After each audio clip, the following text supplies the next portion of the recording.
Boa tarde, vamos começar o módulo 4 falando sobre a composição da atmosfera.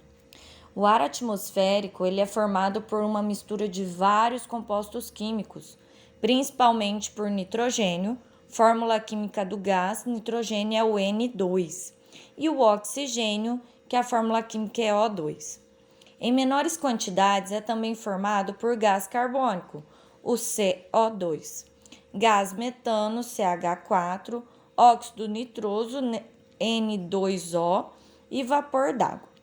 Por fim, fazem parte dessa mistura em pequenas quantidades, aproximadamente 1% do total, os gases nobres, hélio, criptônio, xenônio, argônio e neônio, além de micróbios e impurezas.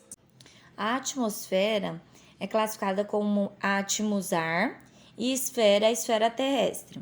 Ela é dividida em 5 camadas. A camada mais próxima da crosta terrestre é a troposfera, onde vivem os animais, as aves, nós vivemos. A próxima camada vou mostrar na imagem. Nós temos a estratosfera, que é onde trafegam os aviões, os jatos, certo? E também tem a camada de ozônio, o O3, que filtra os raios solares. Aí temos mesosfera, que é onde os meteoros e cometas transitam, a termosfera e a exosfera. São as 5 camadas existentes no nosso planeta Terra. Então, a professora deixou aqui a explicação das camadas mais completo para vocês tirarem dúvidas, tá? E eu vou dar continuidade. Lembrando que a termosfera que está na imagem é a mesma coisa que a ionosfera, tá? Para vocês não se confundirem. Então, vamos continuar. Poluição atmosférica. O gás mais conhecido nosso é o monóxido de carbono. Ele é um gás incolor, inodoro e tóxico, produzido principalmente pela queima não completa de combustível. Ele causa interferência no transporte de oxigênio no nosso corpo, podendo causar asfixia. Dióxido de carbono é uma substância fundamental para os seres vivos. Os vegetais utilizam o dióxido de carbono para realizar a fotossíntese, processo no qual eles usam energia solar, e o CO2 para produzir energia. O gás produzido no processo de respiração celular, mas possui outras fontes que são causa de boa parte da poluição do ar, como o processo de decomposição e a queima de combustíveis fósseis. Esse gás é muito conhecido atualmente por ser um dos causadores do efeito estufa. Nós temos os clorofluorcarbonetos, as siglas CFCs, que eles costumam ser emitidos a partir de produtos como aparelhos de ar-condicionado, refrigeradores, sprays de aerosol e etc. Atualmente, esses compostos estão banidos em quase todo o mundo. Quando em contato com outros gases, os CFCs causam danos à camada de ozônio, sendo as grandes responsáveis pelo seu buraco, permitindo assim que os raios ultravioletas alcancem a superfície da Terra, causando problemas como câncer de pele. Óxidos de enxofre. O mais nocivo é o dióxido de enxofre, o SO2, que é produzido em diversos processos industriais e por atividades vulcânicas. Na atmosfera, o dióxido de enxofre forma o ácido sulfuroso, causando a chuva ácida. E os óxidos de nitrogênio, em especial o dióxido de nitrogênio, que é o NO2, é um grande fator de poluição do ar. Esses óxidos são gases altamente reativos, formados durante a combustão pela ação microbiológica ou por raios. Na atmosfera, o nitrogênio reage com compostos orgânicos voláteis e monóxido de carbono, produzindo ozônio troposférico. É também oxidado em ácido nítrico, que contribui para a chuva ácida. Falando de alguns problemas que são causados por esses gases, então a chuva ácida causa a acidificação da atmosfera. Nos corpos hídricos, ela proporciona a acidificação da água, causando morte de peixes, e nos solos causa modificação das suas propriedades físico-químicas, como a mudança de pH. Nas florestas, as árvores são danificadas pela chuva ácida, assim como os prédios e estruturas na cidade que podem sofrer corrosão. Outro problema com a emissão dos gases é que ele destrói a camada de ozônio e desta forma os raios conseguem atravessar. E o aumento da quantidade da radiação UV causa riscos a nós humanos, como câncer de pele e outros problemas. Características e propriedades do ar. Nós vamos então aprender como que o ar sofre compressão ou expansão e depois retornar ao estado em que estava. Quando é comprimido, ele diminui o seu volume, então ele sofre compressibilidade. Então, um exemplo. Quando eu aperto o êmbolo de uma seringa até o fim e eu tampo o orifício do outro lado, o ponto até onde vai o êmbolo mostra o quanto o ar foi comprimido. Se parar de acontecer a compressão, o ar volta e ocupa o espaço que ocupava antes. Isso mostra a elasticidade. Exemplo: quando apertamos o êmbolo da seringa, tampando o orifício e depois soltamos, o êmbolo retorna à posição anterior. Então, isso mostra a elasticidade do ar. Agora, quando o ar se expande, aumenta o seu volume, a expansibilidade, temos um vidro com perfume, é aberto e o cheiro se espalha pelo ambiente, pois o aroma é volátil, misturado com o ar, ocupa um espaço maior. Propriedades físicas do ar. O ar tem algumas características que nos ajudam a perceber sua existência. Já que não o vemos ou sequer podemos tocá-lo, são suas propriedades físicas. Matéria e massa. Como todas as coisas que conhecemos, o ar é composto de matéria. Afinal, é formado por diversos gases, que por sua vez são formados por átomos. Então, o ar tem massa e ocupa espaço. Exemplo: ao soprarmos um balão de aniversário, ele fica cheio de ar e ocupa mais espaço. E pressão. O ar atmosférico exerce pressão sobre a superfície terrestre. É a chamada pressão atmosférica. Quanto mais próximo da superfície, maior é a pressão. O ar tem mais massa e pesa mais. E à medida que aumenta a altitude, diminui a pressão, pois tem menos ar acima e ele fica mais leve. Densidade. O ar tem peso graças à gravidade, a força que atrai todas as coisas para o centro da Terra. Por isso, a concentração dos gases é maior próximo ao nível do mar, consequentemente mais denso. Então, o ar que respiramos é mais denso do que o ar das montanhas, porque em altitudes maiores, a densidade do ar diminui e ele se torna rarefeito. E resistência.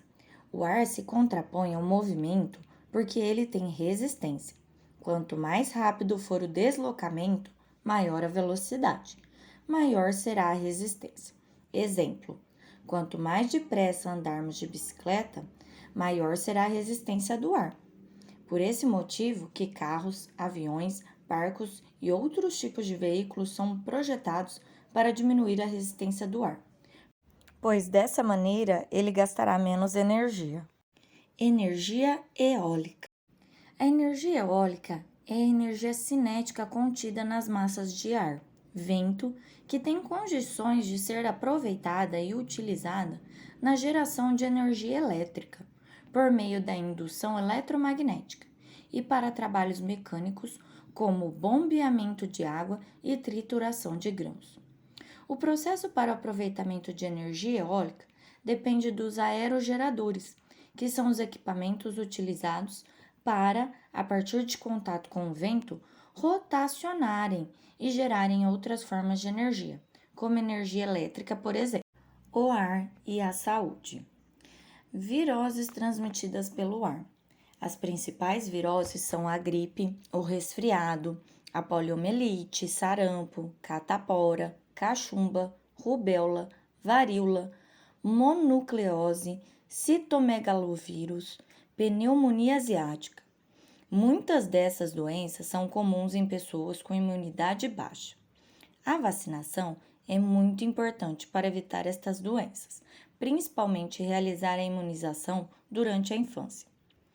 Bacterioses transmitidas pelo ar. As principais doenças causadas por bactérias são a pneumonia e a meningite bacterianas, a tuberculose, a coqueluche, a difteria, hanseníase e o antraz. Os antibióticos são medicamentos específicos para bacterioses, usados no tratamento dessas e outras doenças. Vacinas e tratamentos. As vacinas são de extrema importância para gerar imunidade e evitar complicações, e mesmo óbito.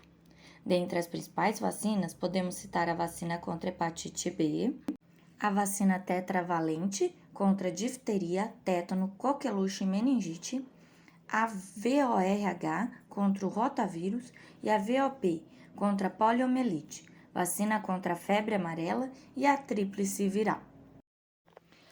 Lixo. Conheça os danos causados pelo lixo. Tudo que utilizamos em casa um dia vai virar lixo. Segundo o IBGE, Instituto Brasileiro de Geografia e Estatística, descartamos aproximadamente 230 mil toneladas de detritos por dia.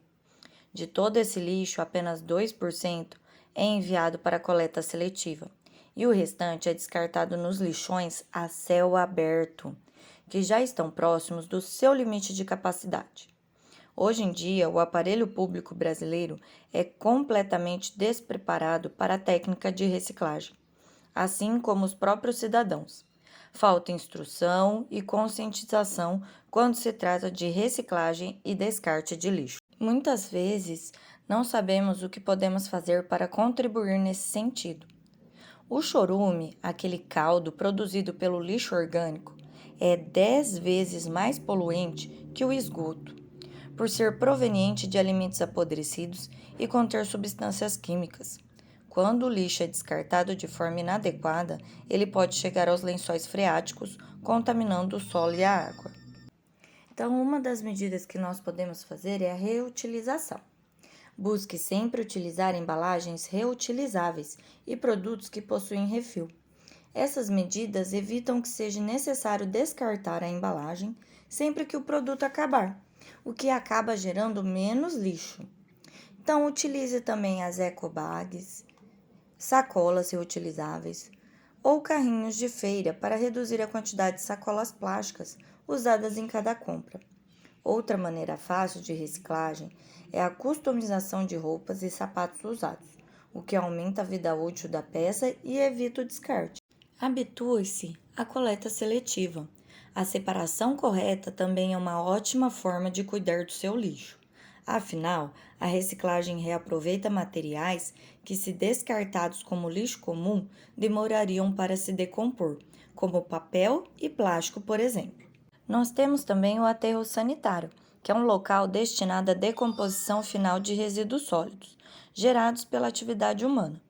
Nele são dispostos resíduos domésticos, comerciais, da indústria de construção e também resíduos sólidos retirados do esgoto.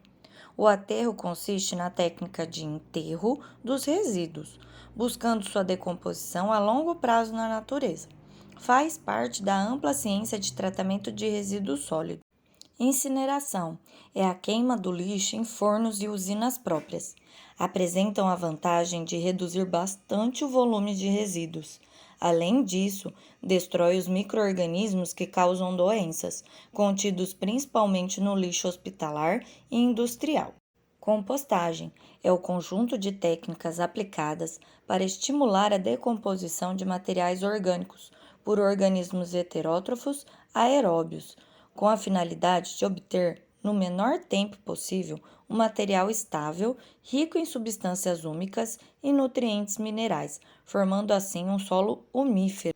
Reciclagem é o processo em que há a transformação do resíduo sólido que não seria aproveitado com mudanças em seu estado físico, físico-químico ou biológico, de modo a atribuir características ao resíduo para que ele se torne novamente matéria-prima ou produto, segundo a Política Nacional de Resíduos Sólidos. Radiação. Em física, radiação, do termo latino radiatione, é a propagação de energia de um ponto a outro. seja no vácuo ou em qualquer meio material, podendo ser classificada como energia em trânsito e podendo ocorrer através de uma onda eletromagnética ou partícula. As radiações podem ser emitidas tanto artificialmente em procedimentos médicos ou atividades industriais, quanto naturalmente como a luz solar, por exemplo. Independente do tipo, elas interagem com os corpos, até mesmo com o ser humano, e depositam neles energia. Essa interação